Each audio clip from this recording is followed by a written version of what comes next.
कि अगर Y plus है तो Y कीजिए, फिर उसके नीचे लाइए, उसके बाद फिर उसको खत्म कीजिए। हिटलर के जैसा, राजा के जैसा, मालिक के जैसा, देश का मालिक के जैसा आपने एक बार में बेगर नोटिफिकेशन दिए हुए आपने विड्रॉल कर लिया। बताइए, मुकेश सहनी का घर छीन लिए, विधायक ले लिए, आप मुकेश सहनी का सुरक्षा ले लिए, आप क्या चाहते हैं हम मर जाए?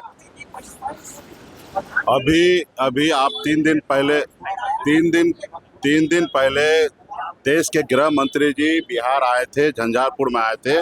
उन्होंने स्पष्ट बयान दिया कि हम जातिवाद को खत्म करेंगे और मेरिट पे हम राजनीति करेंगे। यानी कि क्लियर बात है कि SC ST OBC को जो आरक्षण मिलता है, जो पंचायती राज में हो या लोकसभा या विधानसभा में मिलता है, तो इसका मतलब स्पष्ट है वो खत्म करना चाह रहे हैं। और जातिवाद, देखिए जाति तो हमारी पहचान है, सब आदमी अभी अपने अपने जात के लिए लड़ाई लड़ रहा, अपने अपने जात में अपने बच्चे को शादी करते ही, जात तो हमारी पहचान है। आप किसको खत्म करना चाहते हैं भाई? तो ये क्लियर है कि ये लोग संविधान को नहीं मानते हैं, इसलिए हम लोगों की लड़ाई है कि संविधान को ये लोग खत्म कर देंगे, उस रोज देश में कुछ नहीं रहेगा और देश गुलाम हो जाएगा और जो हिटलर शाही वाला हिसाब किताब है वो लागू हो जाएगा। हमने कहा ना कि अगर संविधान को अगर मानते तो बताइए कि मैंने परसों कुछ बयान दिया, उस बयान को उनको बुरा लगा होगा। हमने ऐसा कोई बयान नहीं दिया जो उनको बुरा लगेगा। हमने तो कई बार बोला कि मोदी जी शाहरुख खान, सलमान खान के जैसे लगते हैं, तो सलमान खान शाहरुख खान हो गए। हम वो खुद ही बोलते रहे कि हम चौकीदार हैं। तो मैंने बात ताली बजाने की बात किया, उसने अपने ऊपर ले लिया कि हमको इस तरीके से कहा गया, हमने उनके जैसे कहा। तो ये देखिए कि अभी हमारा बात विवाद हो सकता था।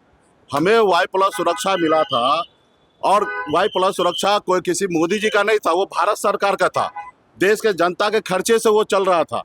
तो अगर वो हमारे अगर दिया गया तो कोई प्रक्रिया था, हमारे जान माल का खतरा था इसलिए उन्होंने दिया।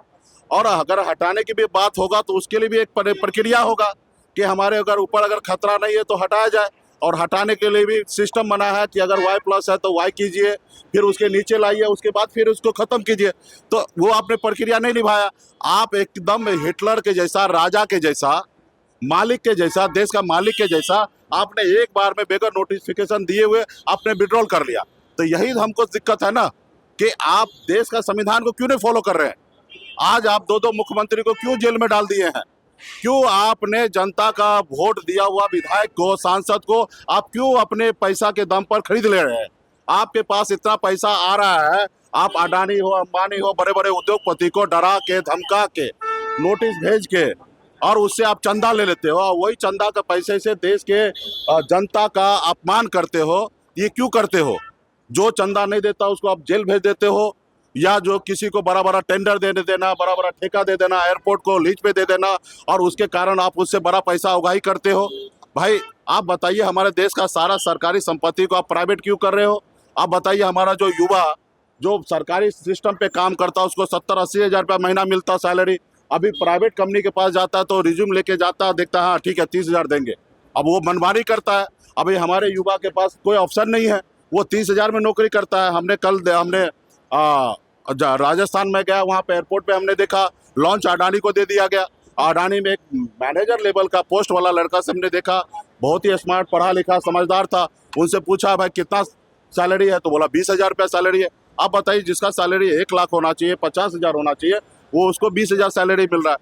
तो हम लोग यही चाहते हैं कि देश का संपत्ति को निजीकरण ना किया जाए, प्राइवेटाइजेशन नहीं किया जाए, उसको सरकारी संस्था पर रहने दे। संविधान को फॉलो कीजिए। संविधान में सभी को जीने का अधिकार है, सर उठा के जीने का अधिकार है, अपनी बात को रखने का अधिकार है।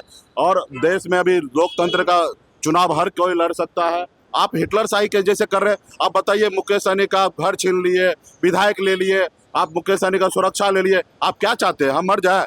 हम अपने जात के अधिकार की लड़ाई लड़ रहे हैं तो हम कोई गुनाह कर रहे हैं? आप पिछले 10 साल से आप देख रहे हैं कि हम कितना मेहनत कर रहे हैं अपने लोगों के लिए। तो ये सारे चीज़ें हैं। आप बताइए, आप आके झूठ बोल के चले जाते हैं कि हमारा मंडल आयोग का जो सिफारिश था वो लागू नहीं किया कांग्रेस। अरे कांग्रेस ने 2 सिफारिश लागू किया, 40 का 40 करता तो निश्चित तौर पर आज भी कांग्रेस रहता। उन्होंने नहीं किया, इसलिए वो आज सत्ता में नहीं है। लेकिन आप भी लंबे समय से, स्वर्गीय अटल बिहारी वाजपेयी जी ने 7 साल सत्ता में रहा, आप 10 साल से हैं, 17 साल हो गया, 93 से लेकर अभी 31 साल में 17 साल आपके पास समय मिला है। आपने बाकी सिफारिश को क्यों नहीं लागू किया? उसमें 40 सिफारिश में से 37वां सिफारिश में निषाद मल्ला को भी है कि आरक्षण देना है, नहीं दिए तो क्या कहेंगे। अभी हमें आश्चर्य होता है। देखिए अभी बताइए मेरे को, देश का प्रधानमंत्री इतना भाषण देने के लिए आते हैं, बताइए मेरे को 10 साल में बिहार में एक रोज के लिए भी आया, रात्रि विश्राम किए होंगे, बिहार में क्या दिक्कत है, क्या समस्या है, यहाँ के मुख्यमंत्री से बैठकर कभी चर्चा किए। अगर भारत के प्रधानमंत्री जी बिहार के लोगों से अगर हितैषी होता तो बिहार में आते, रुकते एक रात, यहाँ के लोग के बारे में बात करते। वो 40 में से 39 सीट उनको जिता के दिया, एक बार भी बिहार के बारे में सोचे।